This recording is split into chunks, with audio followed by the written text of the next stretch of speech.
This is a crochet tutorial for our third beginner's sock project using the Cupid pattern by Anna Nukapidowicz and using the signature 4-ply sock yarn by West Yorkshire Spinners.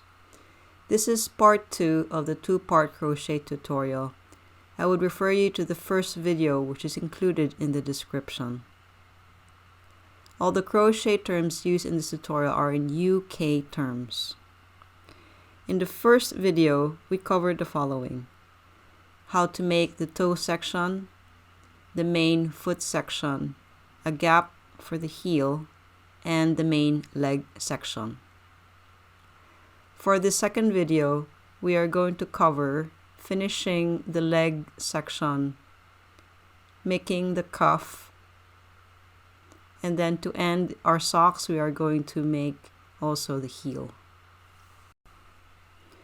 So from the first video, we were starting to make the leg section, wherein we alternate double crochet and a front post half treble crochet around. So we stick to this pattern essentially. So the first stitch would always be the double crochet followed by a front post half treble crochet.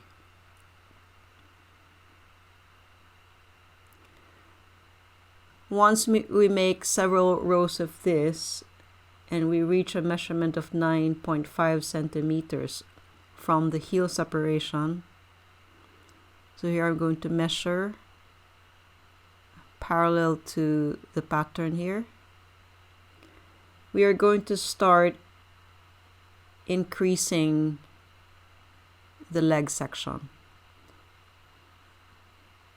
So first off, we slip stitch, chain 1, work 3 double crochet stitches into this same space.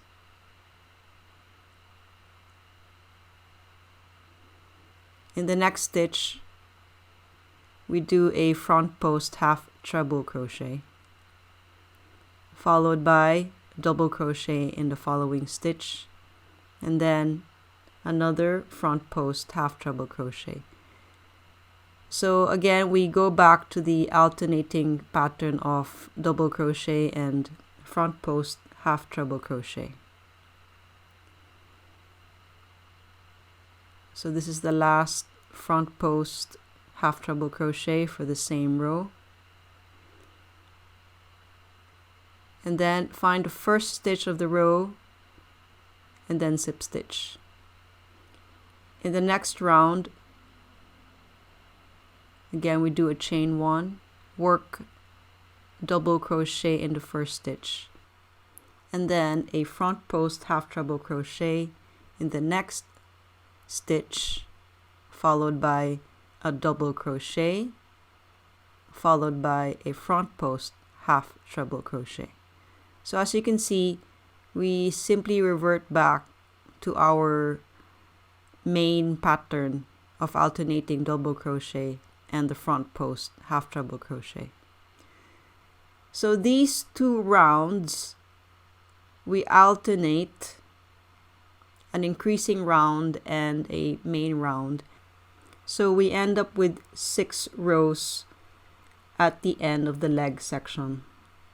So again, we do an increasing round after slip stitching, chain 1, and then work 3 double crochet in the first stitch.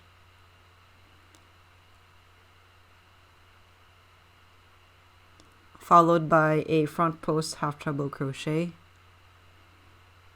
and then double crochet, and then continue alternating these 2 stitches. So we end up with an additional 6 rows at the end of the leg section.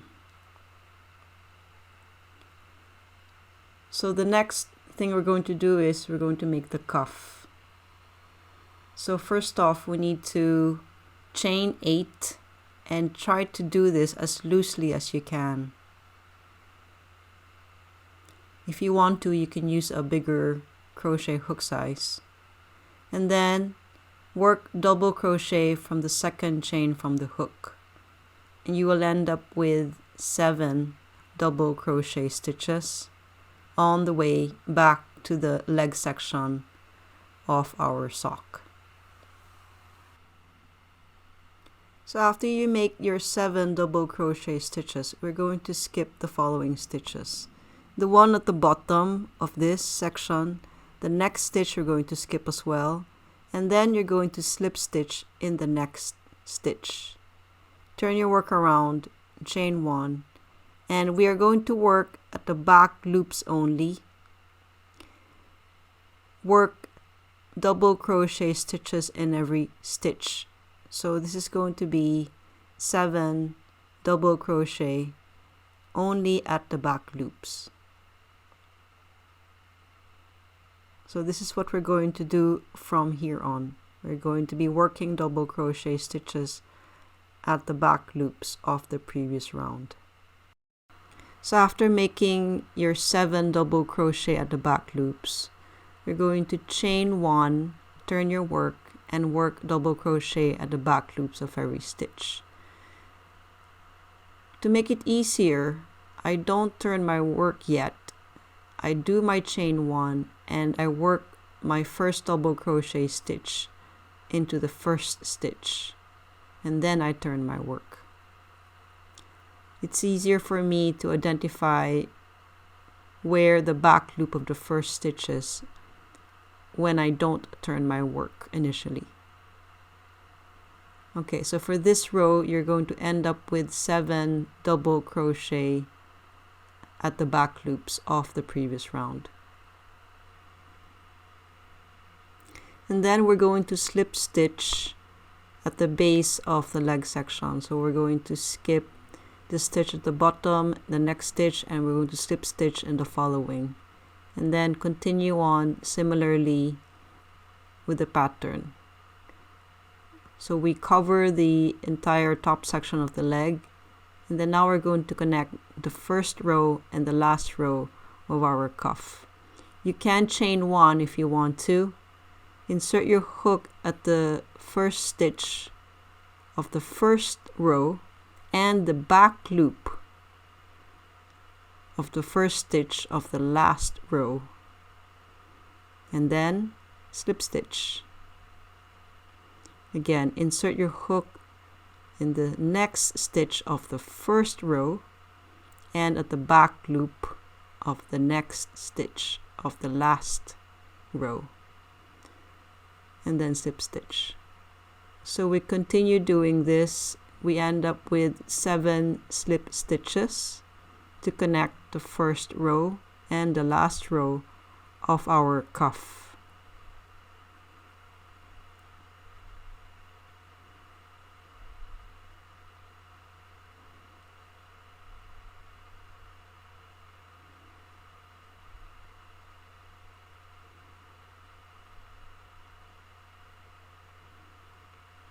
So here's our last stitch.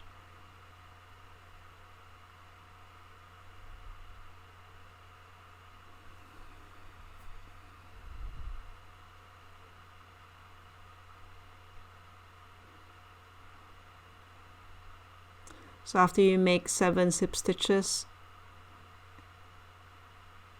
you're going to fasten off, and then you could either use your crochet hook or a yarn needle to hide and secure the loose end of your yarn. So now we have made the cuff of our sock. Next, we are going to make our heel. You're going to insert your hook in the first space that you find right here, and then you're going to join your yarn, chain 1, and then work 2 double crochet in that space. Notice I use the word space and not stitch. Okay, so find the first space you can find in that corner, and then in the following stitches just work double crochet around.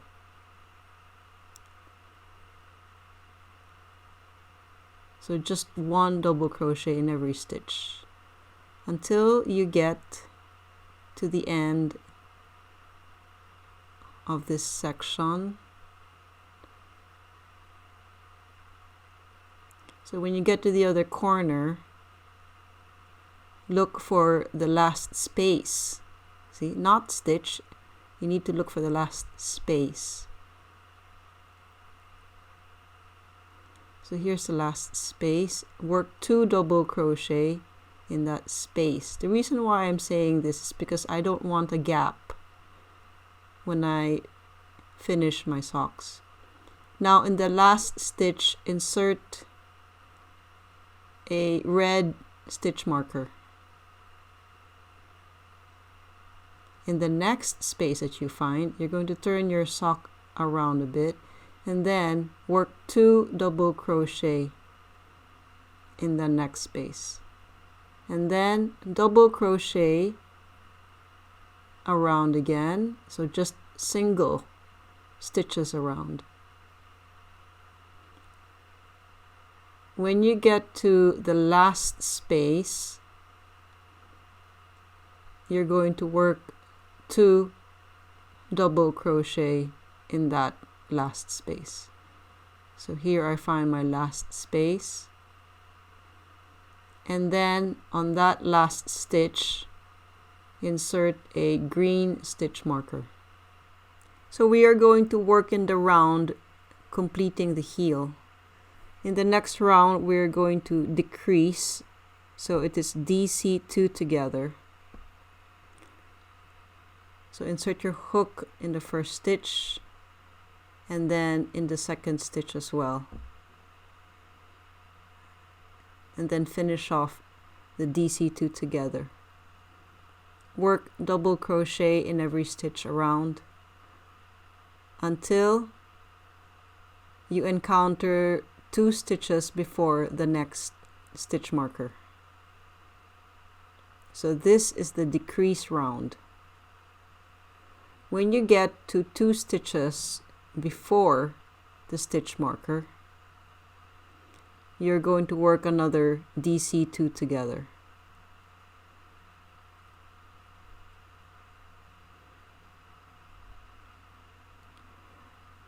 In that space with the stitch marker, you're going to work double crochet stitch, just a simple DC. Put back the stitch marker.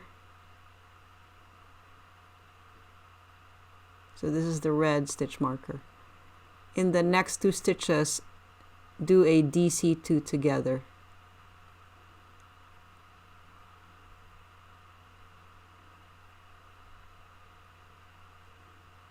And then work double crochet in every stitch until you encounter 2 stitches before the next stitch marker.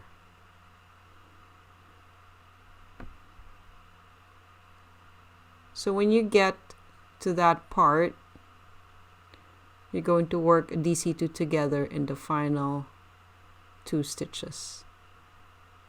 So DC2 together in these 2 stitches before the green stitch marker, and then the stitch on that stitch marker, work a double crochet, and then return the green stitch marker. The next round you're going to be working double crochet around, so this is going to be a regular round. No decrease, just a simple double crochet in every stitch around. So what's going to happen is you're going to alternate between a decrease round and a regular round until you reach a certain number of stitches at the end of this. For example, if you're making a medium sock, you should end up with 20 stitches. But sometimes you don't have to stick to this rule, because if you just look and check the heel, sometimes you can actually stop beforehand. To finish this off, we're going to slip stitch into the first stitch of the round, and then with a loose yarn, so leave enough yarn so you can finish this off, flip your sock to the wrong side of the socks and make sure that you're lining up the toe, the leg section, and the heel so that when we're finishing off the heel, the stitching is correct, so it's all lined up.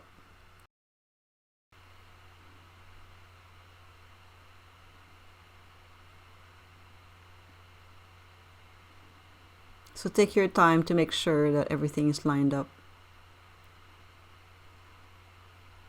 And then get your yarn needle and then stitch together the gap. So personally, I prefer to do this twice. So going forwards and then going the other way. And then securing the yarn by weaving it a little bit and then cut off any loose ends. And there you have it, our third sock. The right sock is similar to the left sock. Just follow along with the pattern. Alright, see you in the next video.